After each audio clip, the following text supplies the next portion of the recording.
तो hello dear students and friends, आज की इस वीडियो में बात करने वाले हैं राजस्थान आरएसएम एसएसबी कंप्यूटर यानी आपके संगणक रिक्रूटमेंट 2023 के बारे में। राजस्थान ने कंप्यूटर संगणक के लिए आपके कंप्यूटर को हिंदी में ही संगणक कहते हैं, उसके लिए रिक्रूटमेंट को निकाला है जो कि 583 पोस्ट पर इस वैकेंसी को दिया गया है। इस वीडियो में हम इस पार्टिकुलर कह सकते हैं नोटिफिकेशन के बारे में हम आपको तमाम जानकारी देने का प्रयास करेंगे। तो चलिए स्टार्ट करते हैं इस वीडियोज़ को और जानते हैं इसके बारे में कंप्लीट जानकारी। सबसे पहले आपको बता दें कि इंपॉर्टेंट डेट्स जो है इसके 12/7/2023 से एप्लीकेशन को भरना स्टार्ट होगा। लास्ट डेट अप्लाई 10/8/2023 होगा। फी पेमेंट का लास्ट डेट 10/8/2023 होगा और एग्जामिनेशन डेट और एडमिट कार्ड अभी आपके इन्फॉर्म नहीं किए गए हैं, जैसे ही आएंगे वो आपको इन्फॉर्म कर दिया जाएगा। उसके लिए आप टेलीग्राम चैनल से जुड़ जाइए, लिंक डिस्क्रिप्शन बॉक्स में दिया गया है। जाकर डिफेंस ट्यूटर जॉब अपडेट के नाम से चैनल है, जाकर आप उससे जुड़ते हैं तो आपके सारे अपडेट्स, एडमिट कार्ड, एग्जाम से रिलेटेड सभी कुछ आपको वहाँ पे मिलते रहेंगे। ठीक है। और स्टूडेंट्स, हमसे जो भी दोस्त भाई हमारे इस वीडियोस को देख रहे हैं, आप सभी से अनुरोध है प्लीज़ हमारे चैनल को जरूर सब्सक्राइब करें। आमतौर पे हम अपने किसी भी वीडियोस में सब्सक्राइब के बारे में नहीं कहते हैं कि आप सभी लोग हमारे वीडियोस को लाइक करें, सब्सक्राइब करें, क्योंकि हमें पता है कि यदि आपको अच्छा लगेगा, आपके काम के होंगे तो आप उसे लाइक और सब्सक्राइब जरूर करेंगे। ठीक है। तो प्लीज़ इस वीडियोज़ को हम आपको बहुत दिन के बाद कहते हैं कि प्लीज़ सब्सक्राइब कर दीजिए, लाइक कर दीजिए, हमें इसकी ज़रूरत भी है और आप हमें ज़्यादा से ज़्यादा सपोर्ट दिखाइए। बात करते हैं यहाँ पे अब एप्लीकेशन फ़ी के बारे में। तो एप्लीकेशन फ़ी जो है, जनरल ओबीसी का 600 रुपीज़ फ़ी रखा गया है, ओबीसी एनसीएल का 400 रुपीज़, एसटी एससी का 400 रुपीज़ और करेक्शन फ़ी 300 रुपीज़ को रखा गया है। ठीक है। यानी आपके फॉर्म भरते दौरान किसी में भी कोई भी त्रुटि पाई जाती है, अगर आप उसको करेक्शन करना चाहते हैं तो आपको 300 रुपया देना पड़ेगा। फ़ी को आप credit card, debit card, net banking के थ्रू भी दे सकते हैं। चलिए स्टूडेंट्स आगे बढ़ते हैं और बात करते हैं यहाँ पे सबसे पहले एज लिमिट के बारे में। आपका जो एज लिमिट है वो 1/1/2024 से काउंट किया जाएगा, जिसमें कि आपका मिनिमम एज 18 होना चाहिए और मैक्सिमम एज 40 से होना चाहिए। और जो एज रिलैक्सेशन मिलते हैं गवर्नमेंट के रूल्स के अनुसार वो आपको यहाँ पे भी दिए जाएंगे। यहाँ पे सबसे पहला जो पोस्ट रहेगा वो कंप्यूटर संगणक का रहेगा, जिसमें कि नॉन टीएसपी के 512 पोस्ट होंगे और टीएसपी के 71 पोस्ट होंगे। ठीक है।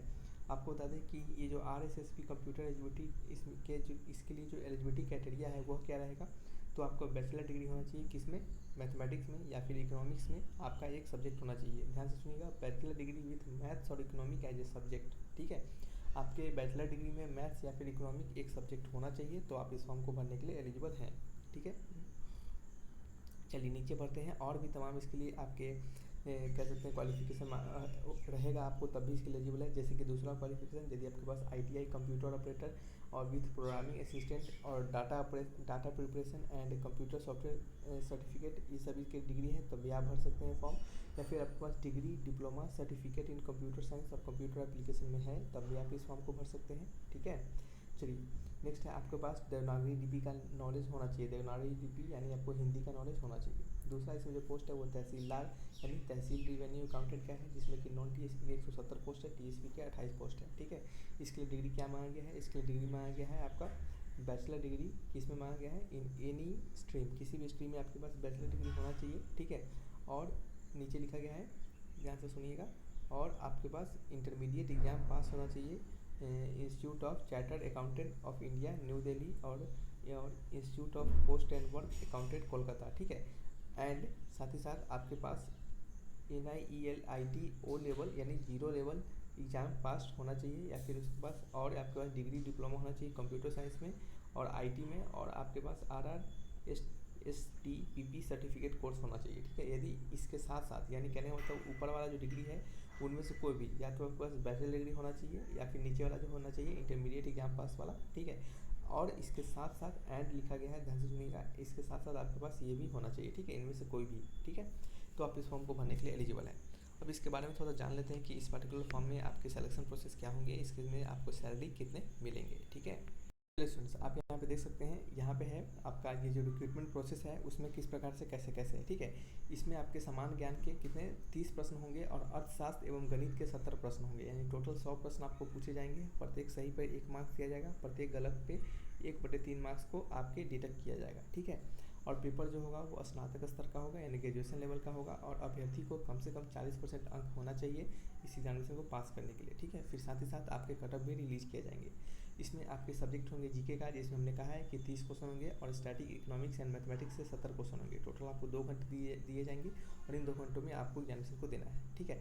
याद रखिएगा, इसके बाद आपके पास कोई भी इंटरव्यू ऐसा कुछ नहीं होगा यहाँ पे, सिर्फ आपके रिटन एग्जामिनेशन पे ही आपके, और साथ ही साथ रिटन एग्जामिनेशन, डॉक्यूमेंट वेरिफिकेशन और मेडिकल के आधार पर आपका यहाँ पे सिलेक्शन किया जाएगा, ठीक है। अब बात करते हैं स्टूडेंट्स यहाँ पे कि आपको जो सैलरी दिए जाएंगे वो कितने दिए जाएंगे, ठीक है। तो सैलरी के बारे में थोड़ा समझ लेते हैं। तो चलिए स्टूडेंट्स, आपको बता दें कि यहाँ पे जो सैलरी मिलते हैं, आपको लेवल 8 का सैलरी मिलता है, जिसमें कि आपका कितना स्टार्टिंग जो होता है वो आपका लगभग होता है यहाँ पे लगभग कह सकते हैं 38 या फिर 39 से होता है। यहाँ पे कुछ गलत लिखा हुआ है, ठीक है। 39 से लेकर आपका ये आपका जाता है 1 से आपका कितना लगभग 50 के बीच में, यानी 1.5 लाख के बीच में जाता है सैलरी, ठीक है। यानी 39,000 से लेकर 1.5 लाख के बीच में सैलरी आपका होता है। यानी स्टार्टिंग का जो सैलरी रहेगा वह आपका 50 से लेकर कितना आपका 65 के बीच में आपका सैलरी रहेगा, एकदम बिल्कुल स्टार्टिंग में, ठीक है। और आपका बेसिक पे जो होता है ये आपका 38-39 के आसपास होता है। उसमें साथ ही में टीए डीए और भी आपके अदर प्रकार के अलाउंस मिलकर आपका सैलरी जो होता है स्टार्टिंग का 50 प्लस आपके हो जाते हैं, ठीक है। और लास्ट आपका सैलरी 1.5 लाख तक जाता है, ठीक है। तो ये तमाम जानकारी थी जो कि हमने यहाँ देने का प्रयास किया है। यदि किसी प्रकार का डाउट होगा तो कमेंट बॉक्स में लिखकर आप हमसे पूछ सकते हैं। Thanks for watching.